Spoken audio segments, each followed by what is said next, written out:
नमस्कार, गो गोरखपुर रेडियो पर आप सभी श्रोताओं का स्वागत है। मैं हूं आपका दोस्त कुणाल और अब वक्त हो चला है सायंकालीन रेडियो समाचार बुलेटिन का।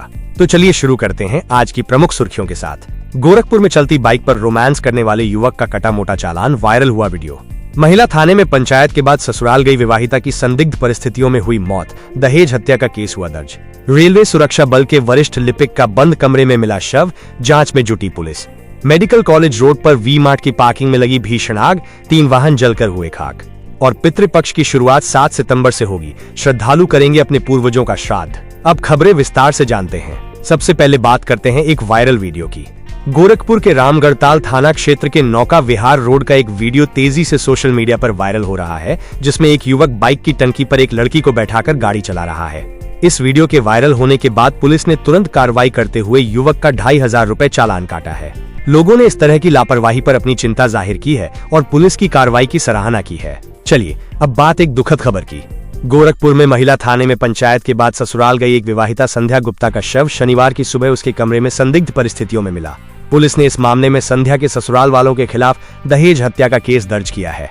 परिवार वालों का आरोप है कि संध्या को दहेज के लिए लगातार प्रताड़ित किया जा रहा था, जिसकी वजह से उसकी हत्या की गई है। पुलिस मामले की गहनता से जांच कर रही है। एक और दुखद घटना में रेलवे स्टेडियम कॉलोनी में रहने वाले रेलवे सुरक्षा बल के वरिष्ठ लिपिक सैयद एहतेशाम हैदर का शव शुक्रवार को उनके कमरे में पड़ा मिला। इस घटना के बाद से रेलवे कॉलोनी में हड़कंप मच गया है।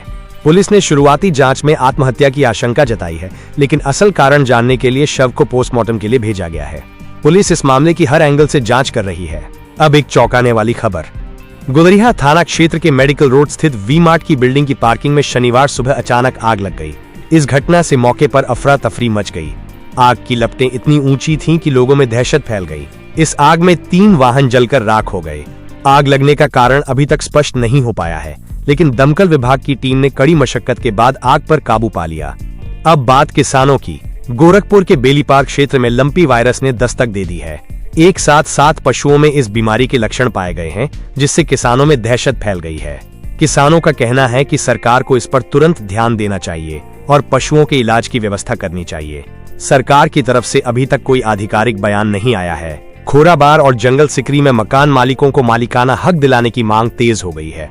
खोराबार एवं जंगल सिकरी मकान बचाओ संघर्ष समिति ने शनिवार को गोरखपुर विकास प्राधिकरण के उपाध्यक्ष आनंद वर्धन और सचिव पुष्पराज सिंह से मुलाकात की और अपनी समस्याओं को उनके सामने रखा। समिति ने मांग की है कि इन क्षेत्रों में रहने वाले लोगों को उनके मकानों का मालिकाना हक दिया जाए। अधिकारियों ने इस मामले पर विचार करने का आश्वासन दिया है। अब बात एक बड़े खुलासे की। पिपराइच के प्राथमिक विद्यालय कोनी में तैनात निलंबित शिक्षिका ज्योति अग्रवाल के खिलाफ जिला बेसिक शिक्षा अधिकारी ने जालसाजी और धोखाधड़ी का केस दर्ज कराया है।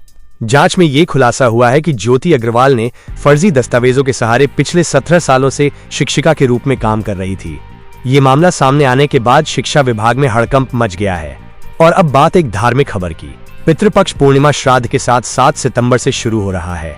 इस दौरान लोग अपने पूर्वजों का तर्पण और पिंडदान करेंगे। पितृपक्ष को पितरों को श्रद्धांजलि देने और उनका आशीर्वाद लेने का समय माना जाता है। इसी के साथ आज के सायंकालीन रेडियो समाचार बुलेटिन को यहीं समाप्त करने का समय हो चला है। ताजा खबरों के साथ फिर मुलाकात होगी हमारे अगले बुलेटिन में। गो गोरखपुर रेडियो को सुनने के लिए आप सभी श्रोताओं का बहुत बहुत धन्यवाद। हमारे चैनल को सब्सक्राइब करें और अपने दोस्तों के साथ भी शेयर करें। नमस्कार।